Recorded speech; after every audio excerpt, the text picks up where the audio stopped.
사회로서의 구상인지 혹은 그리로 뭔가 발전하기 위한 전략이나 전술의 개념으로서 성립된 것인지 좀 분명히 하지 않으면 우리가 좀 상당히 이상한 방향으로 흐를 수 있을 것 같아서, 근데 이제 제가 볼 때는 어떤 단순히 새로운 사회에서 그려질 이에 대한 밑그림이라기보다는 일종의 전략 이런 문제로서 이해를 하고 그런 관점에서 좀 봤습니다. 근데 연기금 사회주의 교수님께서 이제 발표해 주신 내용에 따르면 사실 지금 한국의 연기금이 앞으로 지금도 이미 그렇고 한 10년 정도만 더 지나면 국내의 거의 모든 대기업의 최대 주주가 될 겁니다. 그럼 자연스럽게 피할 수가 없는 일이고요. 지금도 뭐 삼성전자의 1대 주주 국민연금이고요. 포스코도 국민연금이고요. 뭐 다 그렇게 될 겁니다. 그 규모 자체가 어마어마하기 때문에 그런 데다 투자를 안 하면은 어디 투자할 데가 없거든요. 국민연금 자체가.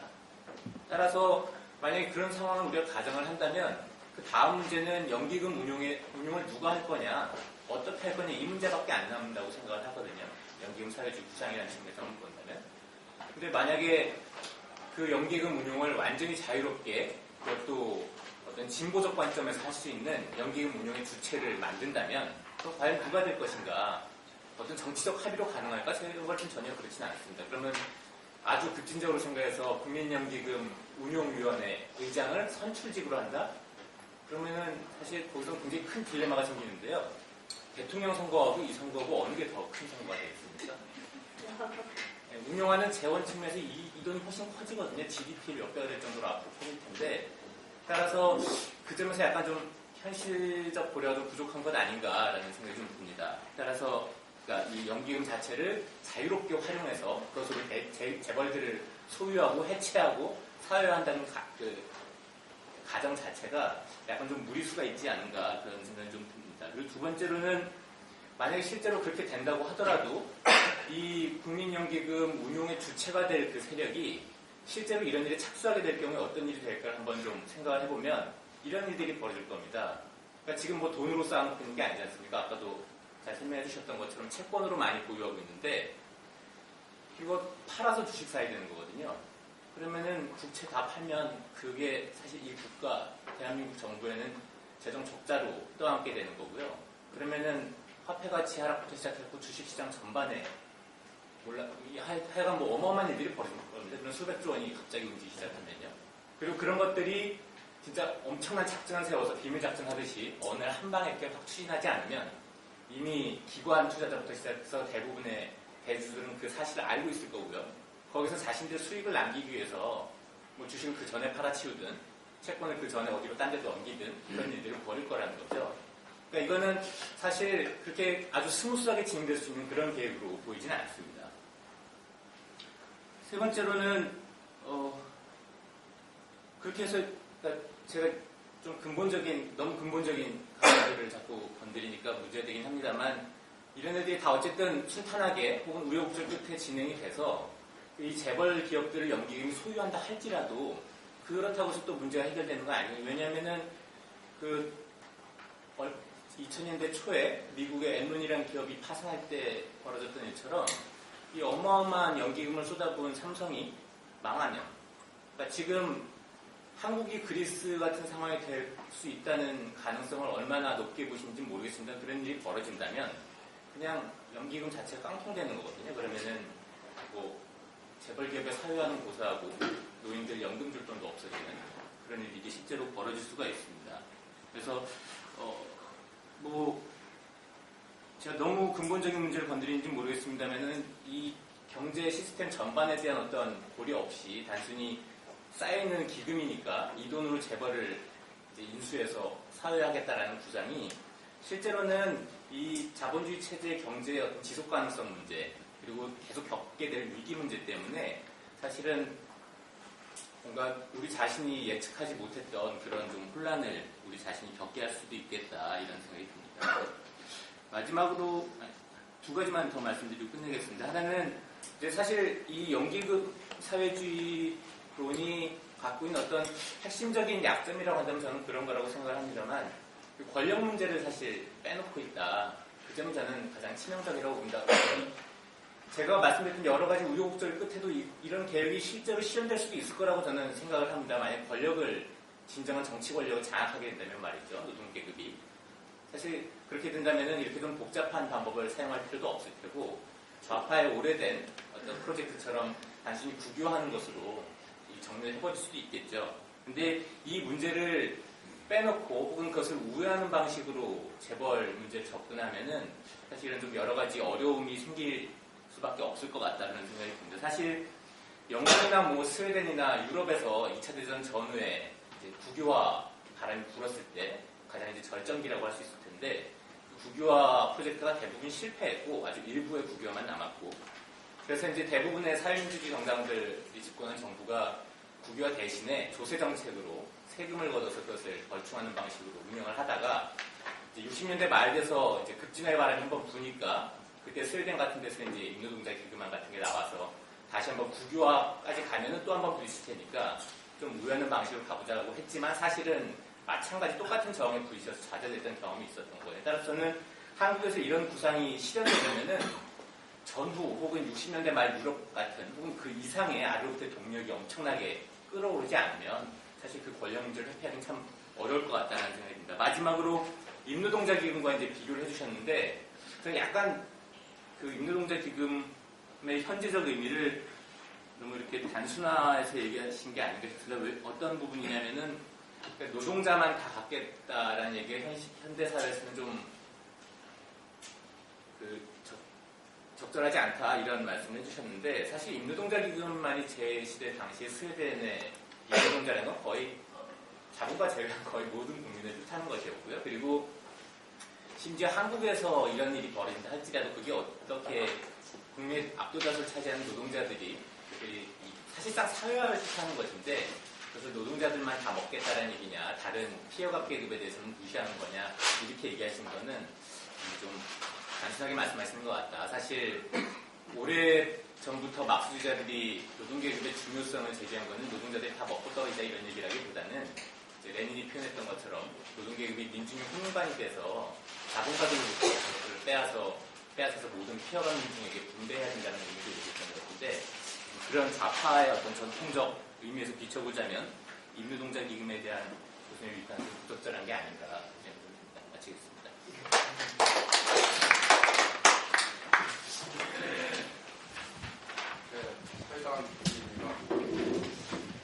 예, 일단 저는 이해의 경로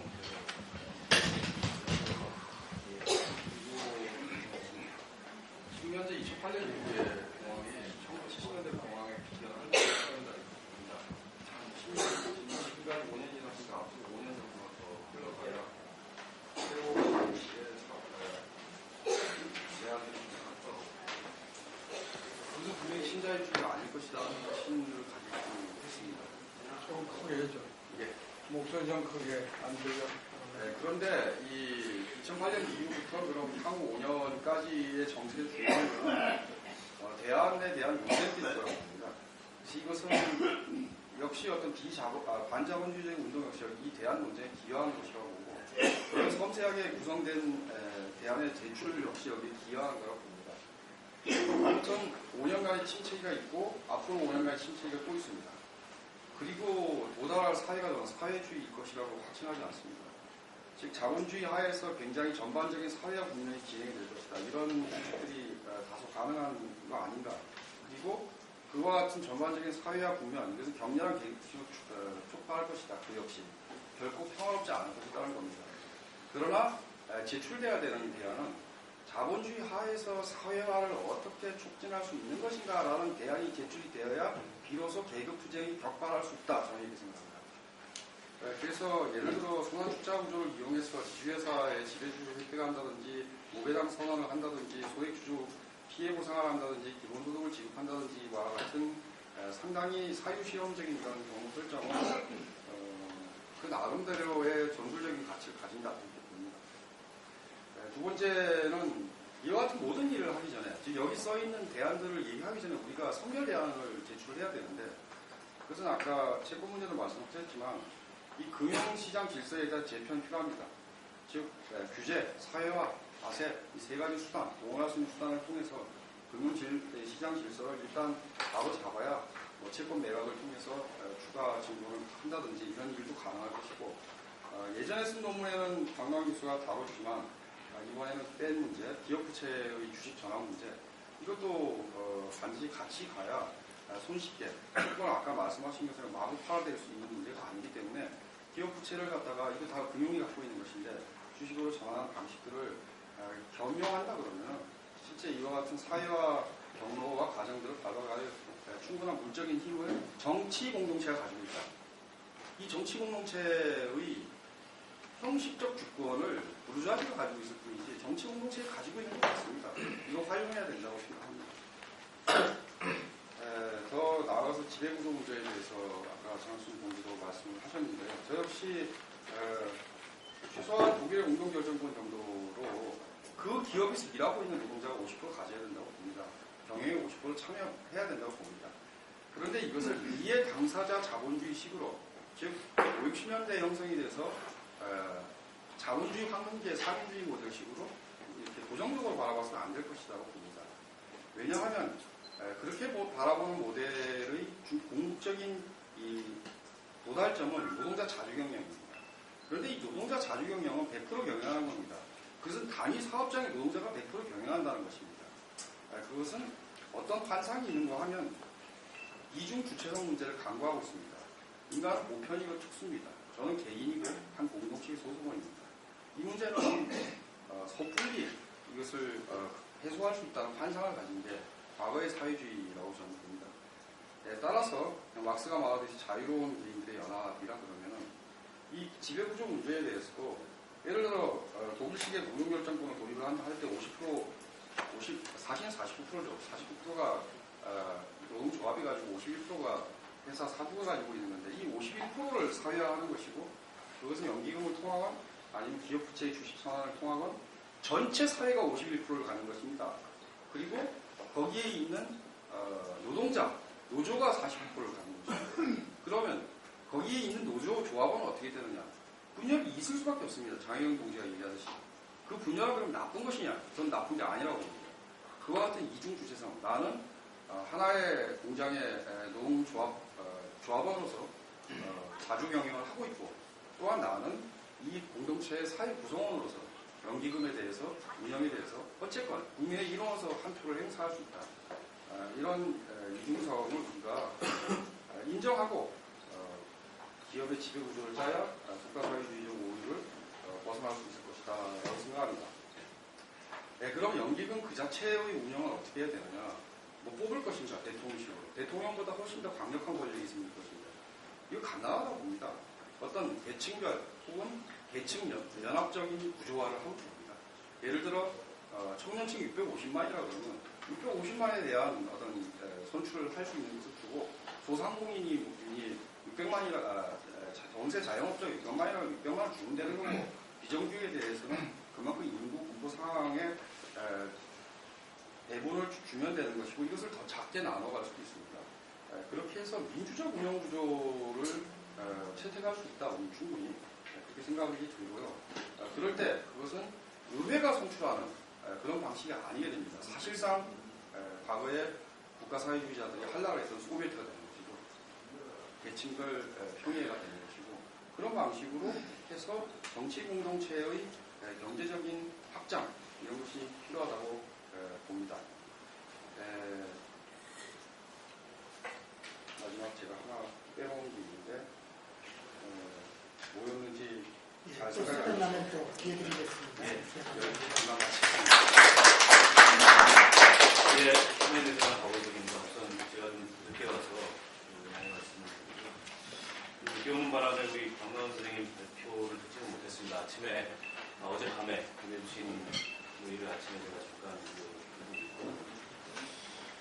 읽으면서 이게 워낙 큰 얘기고 혼란에 관한 얘기여서 좀 현실적인 시민들을 하는 사람 입장에서 드릴 수 있는 말씀이 많지 않을 것 같다는 생각을 그런 현실적인 측면에서 몇 가지만 좀 말씀을 드려보겠습니다. 일단 저는 이런 대안의 출발점, 문제의식의 출발점이 뭔가를 생각을 해봤는데 결국에는 한국 사회의 최대 문제 하나로서 재벌 문제가 어떻게 할까 그리고 그 수단으로서 연기금 이걸 주목하시는 것 같습니다. 사회화 이런 얘기를 하셨는데 저는 당장의 대안이 될 수 있느냐 없느냐 이 문제를 떠나서 일단 그 문제를 다시 환기하고 그리고 대안을 상상해본다는 측면에서 좀 의의가 있는 그런 생각이 들고 앞에 이제 토론자들이 이제 몇 가지 지적을 하셨는데 그 자체로서는 그 논리적인 체계를 갖는 비전이라고 생각합니다. 연기금 사회주의나 그것만 재벌의 사회화라는 게.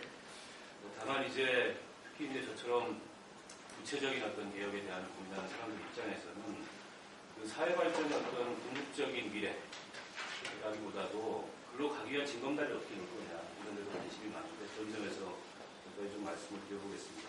사실 재벌 문제 굉장히 심각합니다. 특히 지난 10년 그 이른바 민주정부 기간 동안에 그나마 있었던 재벌 규제들이 거의 다 해체가 됐어요. 출자 총액 제한 제도가 없어졌고 상업출자, 순환출자 다 가능하게 됐고 심지어는 분산분리도 설립돼서 산업자본이 금융자본을 지배할 수 있는 그런 시대까지 왔습니다.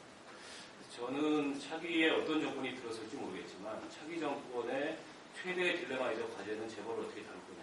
저는 참여정부가 실패한 이유는 핵심적인 이유는 재벌을 다루지 못했기 때문에 실패했고 신자유주의 경부대 갔다 이런 생각이 그런 면에서 봤을 때 그동안에 어떻게 보면 재벌 문제에 대해서 우리 사회가 어쩔 수 없다 이런 그 체념적인 분위기가 많이 형성되어 있던 게 사실입니다. 재벌이 비단 기업을 지배하고 시장을 지배하는 걸 넘어서서 일종의 사회 지배까지 하는 상황에 와버리다 보니까 체념적인 요소들이 굉장히 늘어나는데 저는 그래서는 안 된다는 생각이 들고 다시 이 재벌을 다루고 규제하는 문제에 대한 논의를 시작해야 된다. 그런 면에서 박노환 선생님이 제시하셨던 이런 문제들이 충분히 의미가 있다는 생각이 들고 근데 그게 이제 재벌의 사회화를 우리가 목표로 할 거냐 당장에 이 점에 있어서는 저는 쉽지 않다 이런 생각이 듭니다. 왜냐하면 지금 이 공공 부문이 민영화되는 걸 우리가 못 막는 게 현실인데 이거는 그 재벌을 사회한다는 거는 당장의 대안으로서는 구체성이 부족하지 않겠나 이런 생각이 듭니다. 그래서 오히려 기존에 폐지됐던 재벌 규제들을 다시 살리는 문제 그리고 더 나아가서 일정 규모 이상의 계열사를 거느린 이른바 이제 기업 집단에 대해서 새롭게 규제하는 기업 집단 규제제도, 기업 집단법 이런 것들에 대해서 현실적인 다른 고민해봐야 되지 않을까 이런 생각을 했습니다. 연금 문제는 그 재미있는 논의였습니다. 관찰인도 없고요. 근데 저는 그런 고민이 들었습니다. 그런 생각이 들었습니다. 이 글을 보면서 현재 연금 제도가 지속 가능하다 이런 전제 위에서 논의가 전개되고 있는 게 아닌가 이런 생각이 들었는데 실은 현재 적립식 연금 제도는 우리 사회의 인구 구조가 바뀌는 거나 이런 걸 본다면 그렇게 지속 가능하지는 않습니다. 정부에서 예측하기로도 2058년 정도면 이게 최대한 800조까지는 GDP 규모까지는 적립이 될 텐데 그 뒤로 급격하게 빠져서 기금이 고갈될 거다. 물론 거기에는 이제 단순한 보험 수리론에 입각해서 지나치게 비관적으로 연금제도의 미래를 보고 그게 이제 정치 논리화돼서 결국에는 이제 소득 대체를 줄여야 된다 이렇게 전개되고 있는 문제이긴 한데 근데 현재 연금제도 그 자체로서는 그다지 지속 가능성이 우리가 생각하는 것처럼 길지 않다 이런 생각이 들고요. 또 하나는 현 세대 노인들이 겪고 있는 심각한 노후 빈곤의 문제를 어떻게 해결할 거냐 이 문제에 대해서 우리 사회가 전혀 답이 없습니다. 사실은 그래서 일부 그 연금 전문가들 중에는 지금 쌓여있는 기금을 우선 끌어다 거기 쓰는 게 답이다. 나중은 문제고 나중에 연금제도가 파산하면 부가식으로 전환해서 유럽처럼 당해년도 연금 부여 대상자에게 세금보다 더 주면 됩니다. 그래도 유럽도 아직 나가지 않고 있어요. 물론 이제 그리스 같은 나라의 연금제도가 너무 과도해서 최근에 문제가 되고 있긴 하지만 지금 대한민국 경제 규모나 여러모로 봤을 때 그렇게 한다고 해서 금방 나라가 망하는 건 아니거든요. 그런 면에서 봤을 때 현 세대 이 노인들이 겪고 있는 심각한 노후 빈곤의 문제, 갈수록 심각한 노후 빈곤의 문제를 고려하지 않고 있다는 것이 있어요. 이 문제를 좀 하셔드리고 연금 관련해서 지금 우리가 한 200조 정도 넘거든요. 220조 정도 적립이 되어 있는데 어마어마한 펀드, 세계적으로도 몇 손가락 안에 꼽히는 펀드입니다. 여담이긴 하지만은 국민연금의 기금운용위원회가 있고 산하의 기금운용본부가 있습니다. 기금운용본부장은 외국에 나온 국빈 대접을 했습니다. 외국에서 보기에도 이건 세계적인 펀드이기 때문에 그걸 어떻게든지 유치하려고 치사 대접을 한다는 얘기를 들었었는데 이걸 잘 운영하고 잘 투자하는 게 매우 중요한데 지금 포트폴리오를 보면 너무 채권에 집중되어 있는 면이 있습니다, 솔직히. 그래서 전문가들도 이걸 주식시장으로 좀 유입해서 기금 운영의 탄력성을 높이고 그리고 또 공적 성격을 좀 강화할 필요가 있다. 이런 의견들을 제시하고 있고 저도 거기에 동의를 합니다.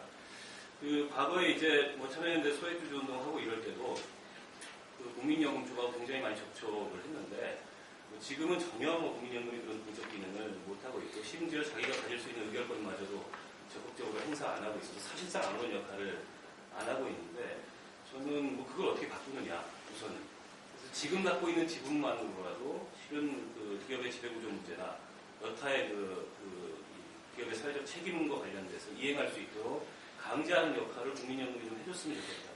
그리고 그 역할을 점차 늘려가는 가운데서 이 발제하셨던 것 같은 그런 전망을 이런 모습을 볼 수 있지 않을까 이런 생각을 해봤고요. 한 가지 이제 좀 제가 잘 납득이 안 됐던 건 이건 이제 기본소득 혹은 사회연대 소득이라는 대안으로 연결을 시키고 계신데 기본소득, 사회연대 소득을 위해서 버려야 될 것들이 많지 않습니까? 배당도 폐지해야 되고 뭐 이자도 폐지하고 또 자본이익도 폐지하고 연금소득도 심지어는 없애자 이건데 저는 조금 뭐 철학적이랄까 이렇게 보면 이게 욕망을 평준화시키는 건데 과연 이게 한국 사회에서 가능하겠냐? 일정한 욕망의 평준화가 전제된 위에서 이런 대안이 사람들에게 대안으로서 받아들여지는데 저는 글쎄 단기간에 이렇게 생각해 볼 수 있는 그런 대안은 아닌 것 같아요. 이런 생각을 해봤습니다.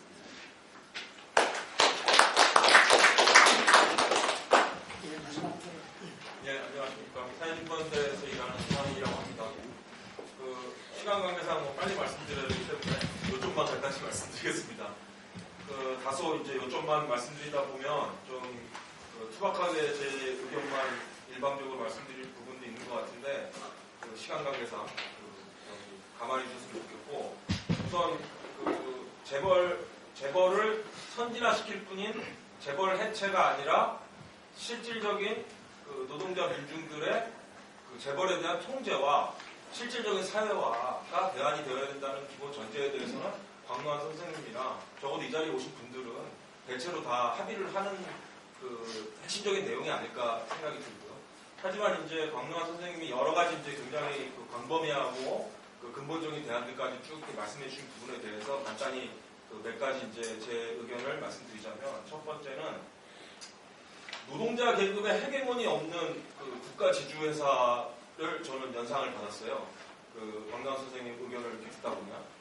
근데 그것은 이 파시즘 무솔리니의 대안이라고 생각이 듭니다. 노동자 계급의 헤게모니가 관철되지 않는 국가 지주회사. 이거는 이 국가 사회주의, 국가 민족 사회주의 파시즘적인 대안이다.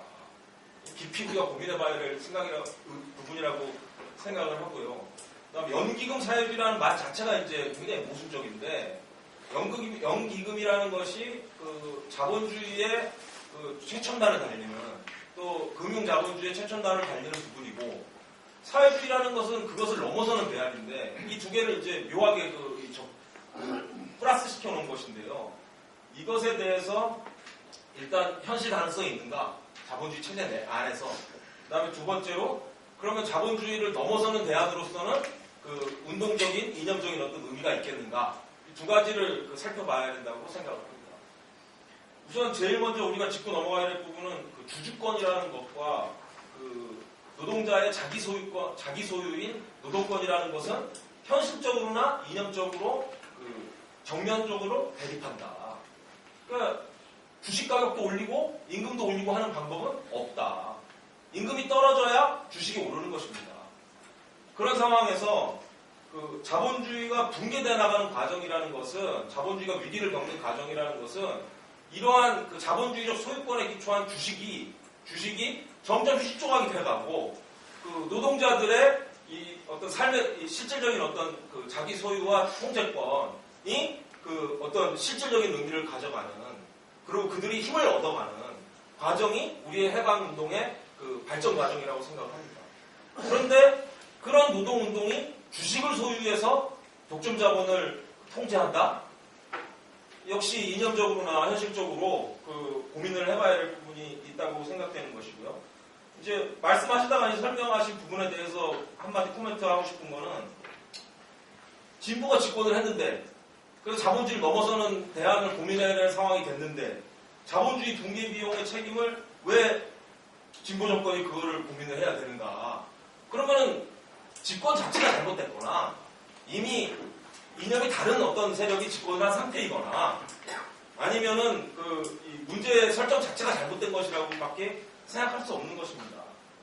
현실성도 없는 것이 자본가들이나 외국 투자자 또 군대 이런 지배 세력들을 다 얼려놓고 움직이지 못하게 해놓고 재벌을 어떻게 노동자들이 법적으로 소유할 것인가를 그림을 그려본다면 이런 대안이 가능할 수도 있겠지만 그 그림을 실제 우리가 수행하는 동안에 이 지배 세력들이 다 움직일 거라는 거예요.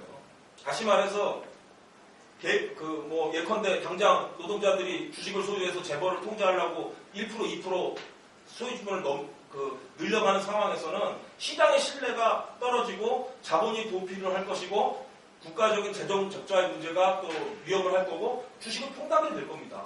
그러면은 주식을 통한 재벌의 지배 소유라는 프로젝트 자체가 주식이 떨어지게 되면 이걸 무기로 삼았던 건데 토대가 무너지는 거 아니겠습니까? 다시 말해서 주식을 가지고 또 자본주의적인 소유권을 강화하는 방식으로 노동자들의 힘과 이 단결을 증진시키는 것은 경기장을 잘못 골랐다. 무기를 선택 잘못했다. 라고밖에 말씀을 못 드린다는 것이고 그런 면에서 우리가 얘기하는 사회화라는 것은 국유화가 중요한 것이 아니라 국유화와 같은 법적 소유권의 변경이 중요한 것이 아니라 그것은 따라오는 결과인 것이고 더 중요한 것은 노동자 통제이다.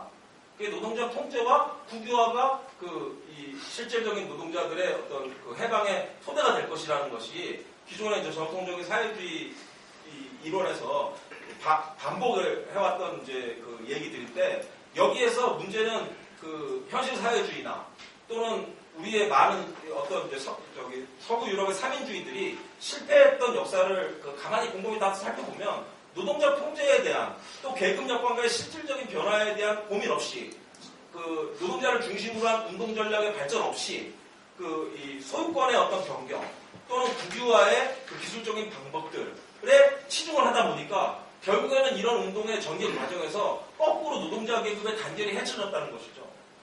여기에서 이제 연기금 사회주의와는 다른 양상의 대안으로 하나 우리가 검토해 볼 수 있는 것이 아까 말씀하신 인노동자 기구입니다. 인노동자 기구는 분명히 연기금 사회주의하고 다른 자본주의를 넘어서는 맹아들이 존재하는 대안이었습니다. 하지만 아까 말씀 나온 바와 같처럼 임금 노동자 기금이 역사적으로 공세적인 반신자유주의 전략으로 나온 것이 아닙니다. 70년대, 60년대 스웨덴 3인주의 노동운동 자체가 위로부터의 연대임금 전략을 실시를 하면서 전투적인 조직된 노동자들의 전투적인 어떤 이런 투쟁하는 대우들을 산별 노조 3층에서 잘라버렸어요. 투쟁을 못하게. 그리고 고임금을 자제를 시킨 겁니다. 그런 방식의 임금 정책을 써가지고 자본과 국가와 타협을 해가지고 이 사회 협약을 맺어서 그걸로 유지를 해왔던 거예요. 근데 이게 60년대까지 좋았는데 70년대에 어떤 문제가 생기게 됐냐 하면 노동자 계급 내부에서 투쟁하는 노조들이 반발을 하게 됐고요. 또 고임금을 받는 노동자들이 도대체 노조는 뭐 하는 거냐, 우리도 지금 살기 어려워졌다라고 하면서 반발을 하기 시작한 겁니다. 다시 말해서 스웨덴 노동운동과 3인주의가 노동자 계급 내에서 자기 정당성과 그 다음에 단결의 이게 없어진 거예요. 자기 정당성의 위협을 받게 된 거죠. 그런 상태에서 사태가 어려워지니까 방어적인 차원으로 또 수세적인 차원에서 임노동자 기금이라는 이 사회주의적인 맹안을 가지고 있지만 조급하게 만들어진 안을 운동 전략 없이 제기했다 결국에 가서는 이 임노동자 기금 자체가 80년대 이후에 스웨덴 자본주의의 경제위기 극복 자금으로 쓰이게 됩니다. 노동자들이 노동조합이 경제위기 극복을 위해서 자본과 협력하겠다는 각서를 쓰고 정리해고를 받아들이고 신자유주의를 불가피한 이 정세로 받아들이고 노동자 계급 내에 분할이라는 자본가들의 공세라는 것을 수용하게 되는 노조가 앞장서서 하게 되는 과정으로 쭉 와가지고 지금은 스웨덴 역시 2000년대 이후에 다른 신자유주의 국가들과 다를 바 없는 그런 이름뿐인 복지국가가 돼버린 상황이다. 한 가지 또 하나 말씀드리고 싶은 것은 스웨덴 자체가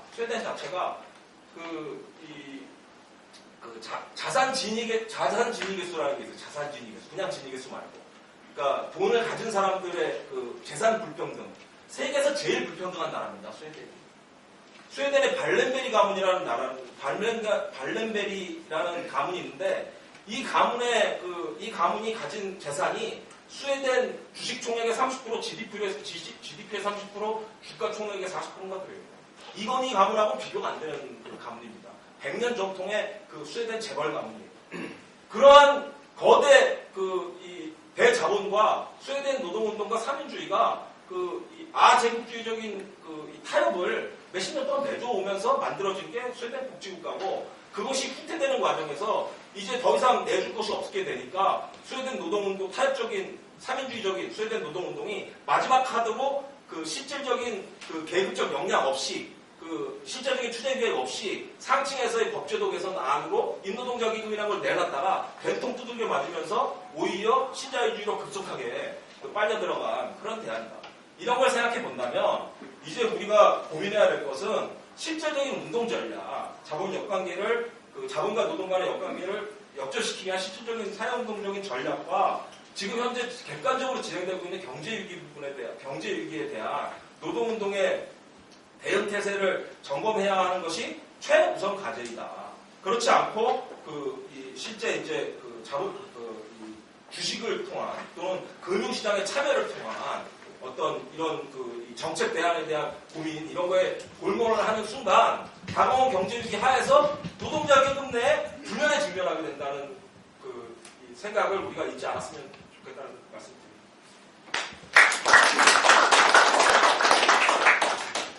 토론할 게 굉장히 많은 주제들이 있는 것 같습니다. 어떤 분들은 이제 이 연기금 사회주의라는 미래의 모습에 관한 어떤 구상을 가지고 비판을 하셨고 어떤 분들은 바로 당장 해야 될 일이라는 관점에서 비판을 하셨는데 문제제기 차원은 많이 다른 것 같습니다. 아마 총중들께서 다 구별해서 나름대로 판단하고 계실 걸로 생각합니다. 시간이 많이 갔으니까 제 제안은 한 5분쯤 더 쉬고요. 그 다음에 이제 우리가 지칠 때까지 털었습니다.